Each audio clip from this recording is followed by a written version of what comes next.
दिया और बाती के आने वाले एपिसोड का भी ट्विस्ट और धमाकेदार होने वाले, साथ ही साथ कहानी में आ चुका है एक नया मोड़। बाबा साहब और अंकुर काफी परेशान हो जाते हैं। अंकुर कहता है कि बाबा साहब, मुझसे जो गलती हुई है मुझे वो करनी नहीं चाहिए थी, ना जाने मैंने गुस्से में भाभो से क्या क्या कह दिया। बाबा साहब कहते हैं कि आपकी जगह और कोई होता तो वो भी यही करता, क्योंकि अपने बच्चों के प्रति प्रेम देखकर मुझे बहुत खुशी हुई, और आपकी जगह मैं होता तो मैं भी गुस्सा ही होता। यहाँ पर अंकुर कहता है कि नहीं, पर बाबा साहब, मैंने भाभो पर बहुत ज़्यादा गुस्सा किया है, और उस गुस्से के चलते, उस लड़ाई के चलते हमारे बच्चे हमसे अलग हो गए। हम ऐसे लड़ाई नहीं करते अस्पताल में, तो हमसे कोई बच्चे कोई चुराता नहीं। यहाँ पर बाबा साहब और अंकुर काफ़ी परेशान हो जाते हैं। यहाँ पर अंकिता भागकर आती है भाभो और अंकिता, और कहती है कि अंकुर जी, सूरज जी का फ़ोन आया था और बच्चों का पता चल चुका है। जिसने भी बच्चे किडनैप किए हैं उनका पता चल चुका है, हमें फ़ौरन वहाँ पर जाना होगा। बाबा साहब कहता है कि हाँ हाँ अंकिता जी और अंकुर जी, हमें वहाँ पर जाना होगा। संध्या बिन्नी अपने पुलिस को साथ में लेकर गई है। यहाँ पर सूरज भी उनके ही साथ आता है। यहाँ पर भाभो का चेहरा देखकर अंकुर समझ जाता है कि भाभो को देखकर वो कहता है कि भाभो, मुझे माफ़ कर दो, मुझसे बहुत बड़ी गलती हुई। ना मैं आपसे अस्पताल में लड़ाई करता, ना बच्चे हमसे दूर होते। यहाँ पर भाभो कहती है कि कोई बात ना अंकुर साहब, गलती तो हमारी भी थी। मैंने भी आपसे बहुत लड़ाई की और बच्चों पर ध्यान ना दिया, इसकी वजह से हमारे बच्चे हमसे अलग हो गए। तभी अंकुर कहता है कि भगवान ने हमें दोनों बच्चे दिए, पर हमें मतलब उनका ध्यान नहीं रखा गया हमसे। और हमारे बच्चे, भाभो कहती है कि नहीं नहीं अंकुर सा, हमारे बच्चे भगवान ने दिए हैं प्रसाद के रूप में, तो बहुत ही जल्द हमें मिल जाएंगे। तभी किडनैपर दूसरी तरफ, किडनैपर को किसी का फ़ोन आता है, वो किसी से बातें करती है, कहती है कि वो किडनैपर को जिसका फ़ोन आता है वो कहता है कि पुलिस को आपका पता चल चुका है, आप जहाँ पर भी हो वहाँ से फ़ौरन निकलो, और पुष्कर छोड़ के नहीं, बल्कि आपको राजस्थान छोड़ के यहाँ से भागना होगा बच्चों को लेकर। वो कहती है कि धन्यवाद साहब, आपने हमें ये खबर देकर बहुत बड़ा काम किया है। वो अपने पति के पास आती है, उसका पति शराब पी रहा होता है। उसके पति से वो कहती है कि शराब पीना छोड़ो और पहले यहाँ से निकलो, क्योंकि पुलिस को हमारा पता चल चुका है कि हम कहाँ पर है। हमें जल्द से जल्द इन बच्चों को लिपट कर यहाँ से निकलना होगा, और किसी भी वक्त यहाँ पर पुलिस आती होंगी। यहाँ पर वो कहती है कि जब तक ये दोनों बच्चे हमारे पास है, हमारा कोई कुछ भी नहीं बिगाड़ सकता, क्योंकि हम इन बच्चों को ढाल बना सकते हैं, और वक्त आया तो इन बच्चों को हम मार भी सकते हैं। समझ में आया तुझे? और बहुत सावधानी से हमें इस यहाँ से अब निकलना होगा। तब तक वो दोनों बच्चों को लेकर वहाँ से भागने की कोशिश करते हैं। संध्या की गाड़ी आती है, और सारे जो संध्या के साथ वो पुलिस फोर्स होती है वो भी आ जाते हैं। संध्या देखती है अपने बच्चों को कि कहाँ पर है। पता तो यही का था, पर मैडम जी आप यहीं पर ही खड़े रहना, हम देख कर आते हैं कि कहाँ है बच्चे। तब तक यहाँ पर जो किडनैपर होते हैं पति पत्नी, वो कहते हैं कि ये पुलिस तो यहाँ पर आ चुकी है, अब यहाँ से भागना बहुत मुमकिन है। तब तक संध्या की नज़र उन पर पड़ जाती है। जब तक यहाँ पर संध्या सबको आवाज़ देती है कि यहाँ पर वो किडनैपर भाग रहे हैं, मेरे पीछे आओ जल्दी से। संध्या काफ़ी तेज तेज भागने लगती है उन किडनैपरों के पीछे। यहाँ पर वो किडनैपर दोनों पति पत्नी बच्चों को लेकर जंगल की ओर भागने की कोशिश करते हैं। संध्या काफ़ी दो भागती है, पर संध्या के हाथ दोनों में से एक भी नहीं आ पाता। यहाँ पर संध्या काफ़ी चिल्लाती है और कहती है कि रुक जाओ, मेरे बच्चों मुझे दे दो। यहाँ पर वो दोनों किडनैपर कहते हैं कि हमें जितना चाहिए उतना बन पड़े उतना हम भाग सकते हैं। दूसरी तरफ अंकुर, बाबा साहब और सूरज, भाभो, अंकिता ये एक ही गाड़ी में आ रहे होते हैं। बाबा साहब कहता है कि अंकुर जी ज़रा फास्ट गाड़ी चलाइए ना, हमें जल्द से जल्द वहाँ पर जाना होगा जहाँ पर संध्या बिन्नी है। अंकुर कहता है कि हाँ बाबा साहब, कितनी जल्दी तेज चलाऊं। यहाँ पर दोनों पति पत्नी संध्या संध्या जहाँ पर खड़ी होती है वहाँ पर वो देखते हैं कि संध्या अकेली है, और वो दोनों रास्ते बदल लेते हैं। अब संध्या सोच में पड़ जाती है कि किसके पीछे भागे।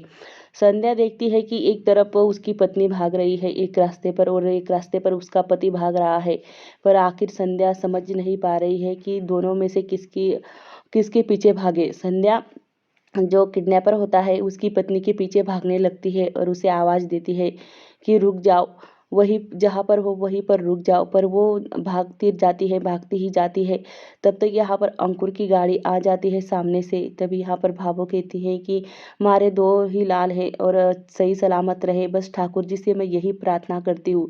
तभी बाबा साहब कहता है कि संतोष, मारा तो बहुत जी घबरा रहा है। तब तक अचानक से वो लेडीज अंकुर की गाड़ी के सामने आ जाती है और गाड़ी से जो टकराती है वो दूर तक उछलती है और नीचे गिर जाती है। संध्या उसके पीछे भाग रही होती है। संध्या ये सब कुछ देखकर एकदम से शॉक हो जाती है, मानो उसके पैरों तले जमीन ही खिसक गई। यहाँ पर संध्या देखती है कि बच्चा उस लेडीज के किडनैपर के नीचे दबा हुआ है और सबके सब गाड़ी से उतरते हैं और एकदम गाड़ी के सामने वो लेडीज आई, मतलब किडनैपर आई।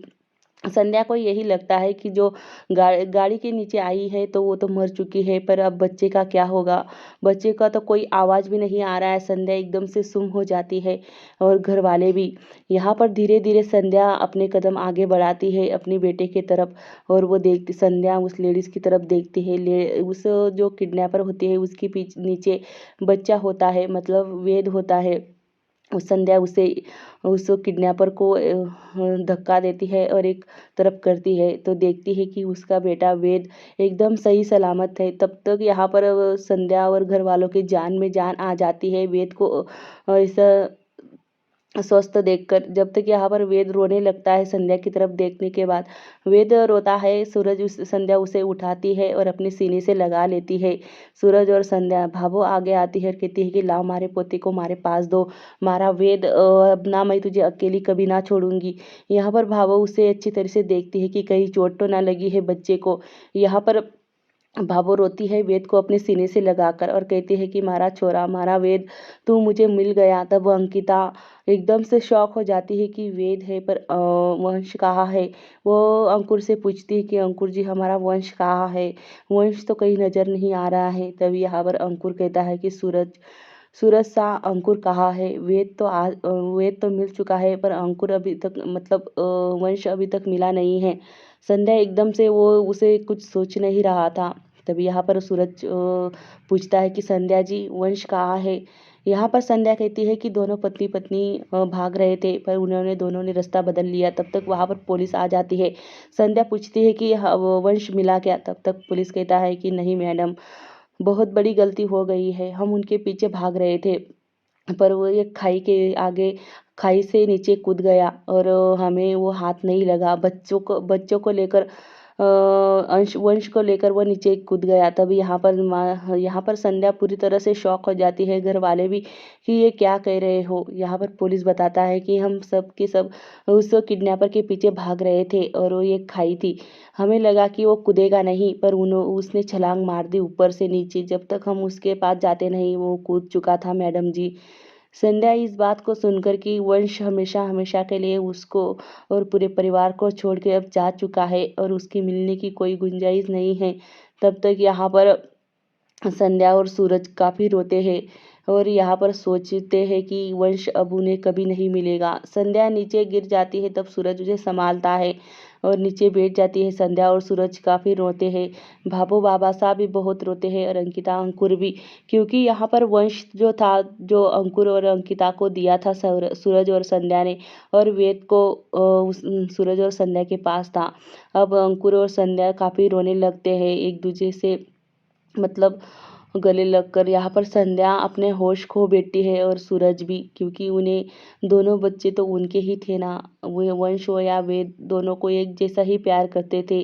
आखिर यहाँ पर अब बहुत बड़ा लिफ्ट दिखाया जाएगा, मतलब अब वेद बहुत बड़ा 8-10 साल का दिखाया जाएगा। तो भाभो यहाँ पर रोती है और सबके सब रोने लगते हैं। अब यहाँ पर ये आखिरी एपिसोड था, जो अब बहुत बड़ा लीप के बाद दिखाया जाएगा। सूरज का परिवार, अंकिता का और अंकुर का परिवार यहाँ पर जब तक मिलेगा या नहीं हमें पता नहीं है कि वंश कितने दिन कितने साल लगेंगे मिलने में, क्योंकि किडनैपर उसे लेकर खाई से नीचे कूद चुका है। आपको क्या लगता है, कमेंट में ज़रूर बताना कि वंश मिल पाएगा या नहीं, सूरज और संध्या की कभी मुलाकात हो पाएगी या नहीं।